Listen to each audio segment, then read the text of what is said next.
बहनों और भाइयों, ये नेमिस का ही महत्व है कि आज दुनिया जनपद सीतापुर और उत्तर प्रदेश की तरफ देख रही है। जब भी कोई रामद्रोही राम के अस्तित्व को नकारने का प्रयास करता है तो नेमिस सामने आ खड़ा होता अपने प्रमाणों के साथ कि मेरे पास शास्त्रीय प्रमाण है, मैं तुम्हें प्रमाण देता हूं। तुम्हारी दूषित बुद्धि राम के अस्तित्व को, कृष्ण के अस्तित्व को नकारेगी, लेकिन मेरे प्रमाण अकाट्य हैं, इसको कोई नकार नहीं सकता है। यह साहस केवल नैमिषारण्य की धरती कह सकती है। बहनों और भाइयों, एक फैशन सा बन गया है भारत की सनातन संस्कृति को गाली देने की, भारत की ईश्वरीय सत्ता को चुनौती देने की, प्रभु राम और प्रभु कृष्ण के अस्तित्व को चुनौती देने की। और इसके बारे में तो मैं केवल यही कहूंगा कि विनाश काले विपरीत बुद्धि, जब किसी की बुद्धि विपरीत होती है तो प्रभु सत्ता को चुनौती देता है, सनातन धर्म को गाली देता है और आपकी आस्था के साथ खिलवाड़ करता है। इन्हें नहीं मालूम ये हिंदुस्तान है, यहां की ऋषि परंपरा केवल यज्ञ हवन तक ही अपने आप को सीमित नहीं करती थी, केवल अपना व्यक्तिगत आध्यात्मिक साधना तक ही सीमित नहीं रहती थी। शांति काल है तो शास्त्र का चिंतन करता रहा है, और विपत्ति काल रहा है तो शस्त्र का संधान भी करता रहा है। शस्त्र और शास्त्र की भूमिका बेहतरीन समन्वय है हमारा नैमिषारण्य, जहां के ऋषियों की अस्थियों ने भी देवताओं के लिए शस्त्र का संधान बना करने का काम किया था। तो बहनों और भाइयों, ये सनातन विरोधी, ये प्रभु राम और प्रभु श्री कृष्ण की सत्ता को चुनौती देने वाले कहां ठहर पाएंगे? आज अपनी हार को सुनिश्चित देख करके ये फिर से राम के अस्तित्व को चुनौती देने लग गए हैं। क्या आप इसको स्वीकार करेंगे? क्या प्रभु राम के अस्तित्व को चुनौती देने वालों को स्वीकार करेगा क्या भारत? और बहनों और भाइयों, मैं इसीलिए आज आपके पास आया हूं आपसे कहने के लिए, नैमिषारण्य के विकास के लिए भारतीय जनता पार्टी की डबल इंजन सरकार ने विकास के जो कार्य प्रारंभ किए हैं, आज आप देख रहे होंगे जैसे एक नई अयोध्या नजर आ रही है, ऐसे ही एक नया नैमिषारण्य हम सबको दिखाई देने लग गया है। और अभी तो ये शुरुआत भर भी है। अभी तो हम यहां की वायु सेवा प्रारंभ करने जा रहे हैं, हेलीकॉप्टर की सेवा यहां प्रारंभ करने जा रहे हैं, यहां 4 लेन की कनेक्टिविटी देने जा रहे हैं, यहां पर इलेक्ट्रिक बस सेवा प्रारंभ होने जा रही है, यहां पे तमाम यात्री विश्रामालय बनने वाले हैं। जैसे अयोध्या में भव्य राम मंदिर के निर्माण के साथ साथ आज वहां सड़कों के चौड़ीकरण का कार्य हुआ है, काशी में काशी विश्वनाथ धाम बना है, मां विंध्यवासिनी धाम का निर्माण इतनी भव्यता के साथ हुआ है, ऐसे ही मां ललिता के धाम को भी पुनरुद्धार और उसके सुंदरीकरण के बड़े कार्यक्रम को लेकर के सरकार कार्य कर रही है। जिस दिन ये कार्य मूर्त रूप से जमीनी धरातल पर उतर आएगा, बहनों और भाइयों, यहां के हजारों नौजवानों को, यहां के व्यापारियों को, हजारों नौजवान और व्यापारियों को यहां पर एक नया रोजगार का सृजन होगा। अपने आप में लाखों लोगों को अपने आप में यहां आमंत्रित करने का माध्यम नैमिषारण्य बन जाएगा। और बहनों और भाइयों, यह कार्य केवल वही कर सकता है जो प्रभु की सत्ता पर विश्वास करता हो, राम का भक्त हो, कृष्ण का भक्त हो, भारत भक्त हो, राष्ट्र भक्त हो, वही ये काम करेगा। ये काम वो नहीं कर सकते जो प्रभु सत्ता को चुनौती देते हो, राम को नकारते हो, कृष्ण को नकारते हो, राष्ट्र नायकों का अपमान करते हो, साधु संतों के प्रति अपमानजनक टिप्पणी करते हो, राम भक्तों पर गोली चलाते हो और आतंकवादियों के मुकदमे को जो वापस लेते हो, वे लोग ये काम नहीं कर सकते। ये काम तो केवल राम भक्त ही कर सकते हैं और वह काम केवल भारतीय जनता पार्टी ही कर सकती है।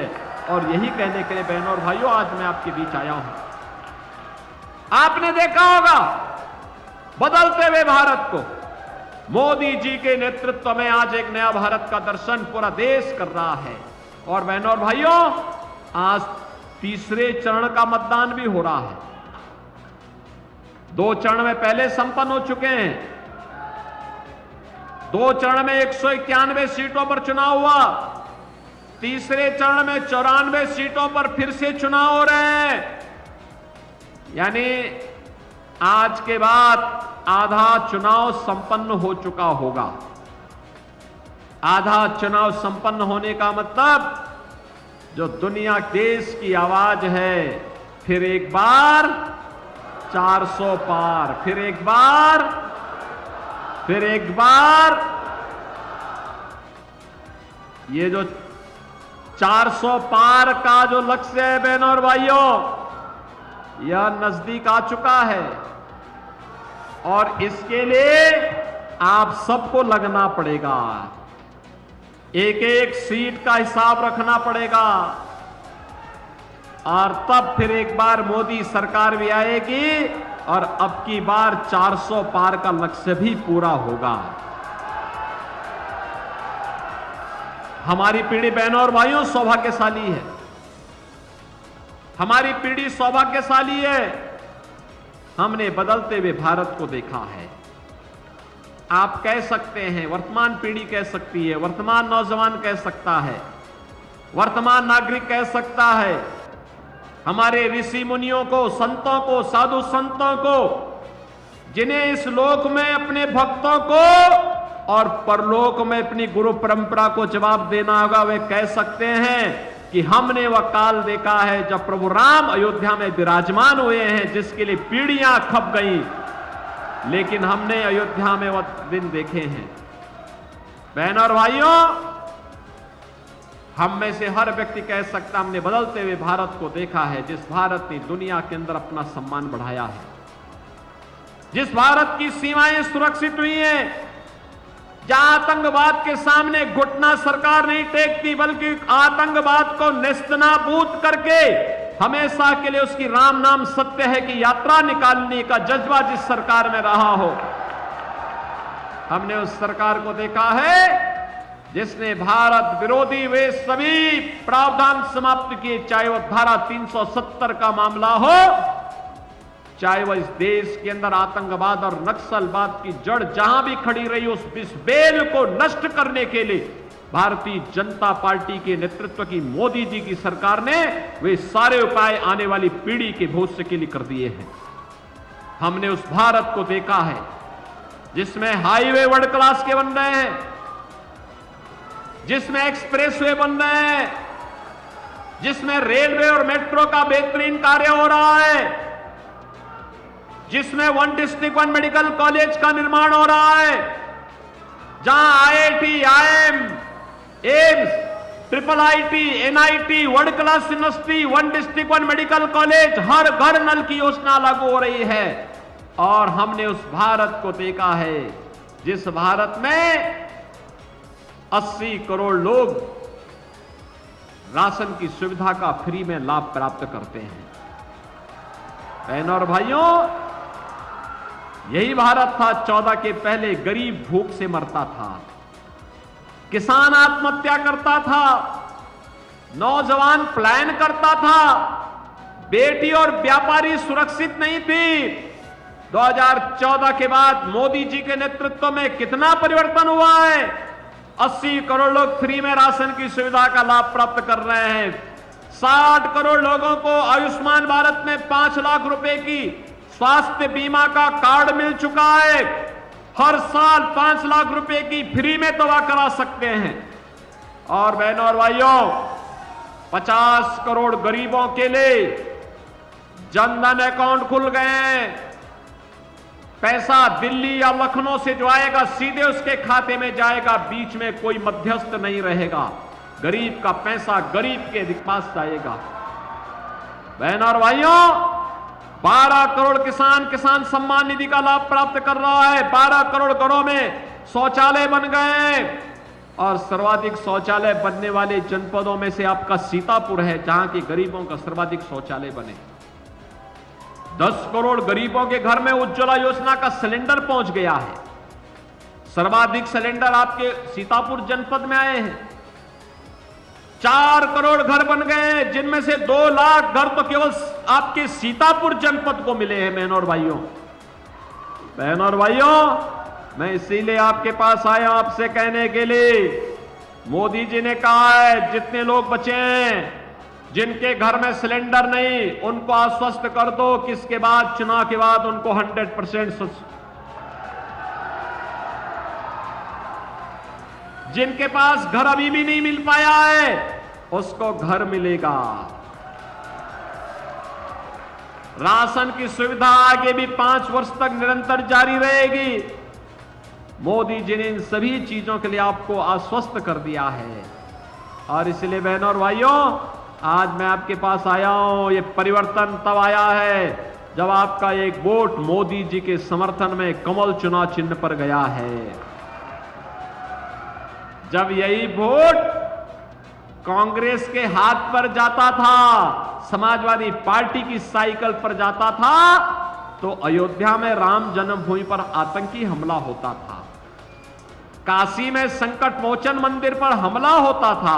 आज देखो मंगलवार का दिन है और संकट मोचन मंदिर पर इन लोगों ने समाजवादी पार्टी की सरकार के समय में आतंकी हमला करवाया था। तब बहनों और भाइयों, रामपुर में सीआरपीएफ कैंप पे हमला हुआ था। अयोध्या, लखनऊ, वाराणसी की कचहरियों पर हमला हुआ था। ये तो मुलायम सिंह जी की समाजवादी पार्टी की सरकार के समय। और बहनों और भाइयों, उसके बाद जब अखिलेश यादव आए तो इन्होंने उन आतंकवादियों के मुकदमों को वापस लेने का कुत्सित प्रयास किया था। यानी हिंदुओं पे झूठे मुकदमे, राम भक्तों पर झूठे मुकदमे और आतंकवादियों के मुकदमों को ये वापस लेते थे। तनिक भी शर्म नहीं आती थी इन लोगों पर, तनिक भी शर्म नहीं आती थी इन लोगों को। और यही कहने के लिए हम लोग आए हैं, जो आतंकवाद के समर्थक हो, राम के द्रोही हो, वे जो माफियाओं और अपराधियों को शागिर्द हो। आपने देखा होगा परम राम भक्त, प्रदेश के विकास के लिए अहर्निश प्रयास करने वाले कल्याण सिंह जी की मृत्यु हुई। समाजवादी पार्टी ने एक भी शब्द संवेदना के नहीं व्यक्त किए। लेकिन बहनों और भाइयों, अभी एक माफिया की मौत हुई थी। उस माफिया के मरने पर फतिया पड़ने के लिए समाजवादी पार्टी के लोग उसके घर में गए थे। ये राम भक्तों के विरोधी है, ये माफियाओं के समर्थक हैं, ये राम भक्तों पर गोली चलाते हैं और आतंकवादियों के मुकदमों को वापस लेते हैं। इन लोगों से बदला लेने का समय है ये महापर्व चुनाव। अपना एक एक वोट ऐसा ठोकिए, ऐसा लगाइए कि ये आतंकवाद समर्थक हमेशा के लिए भारत की चुनाव की प्रक्रिया से गायब हो जाए, वह आपके चुनाव से लड़ने का हिम्मत ही न करने पाए। सहमत हैं? सहमत हैं?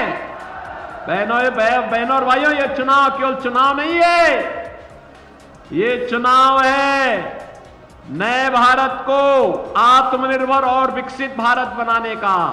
आत्मनिर्भर और विकसित भारत बनाएंगे। आत्मनिर्भर भारत का मतलब हर नौजवान आत्मनिर्भर, उसके हाथ को रोजगार होगा। हर व्यापारी आत्मनिर्भर, हर महिला आत्मनिर्भर, हर अन्नदाता किसान आत्मनिर्भर। और आत्मनिर्भरता के इस लक्ष्य को प्राप्त करने के लिए बहनों और भाइयों, मोदी जी का तीसरी बार प्रधानमंत्री बनना आवश्यक है। सहमत हैं? और मोदी जी को प्रधानमंत्री तीसरी बार बनाना है और अब की बार 400 पार का लक्ष्य प्राप्त करना है, तो बहनों और भाइयों, अशोक रावत को यहां से भारी बहुमत से विजयी बना के भेजना होगा। एक कांग्रेस और सपा का गठबंधन के जो प्रत्याशी हैं, इनकी जमानत जब्त करेंगे ना? सहमत हैं? करेंगे तो कमल चुनाव चिन्ह पर आपको वोट देना होगा। सहमत है ना? दूसरा, घर घर में मोदी जी का संदेश पहुंचाना होगा। और पहुंचाना क्या होगा? विकसित भारत के लिए, आस्था का सम्मान करने के लिए, गरीब कल्याण के लिए, सुरक्षा और समृद्धि के लिए कमल आवश्यक है। कमल चुनाव चिन्ह आवश्यक है। बोलेंगे ना? पहुंचाएंगे? तो फिर आप सब मेरे साथ बोलेंगे, भारत माता की, भारत माता की, भारत माता की।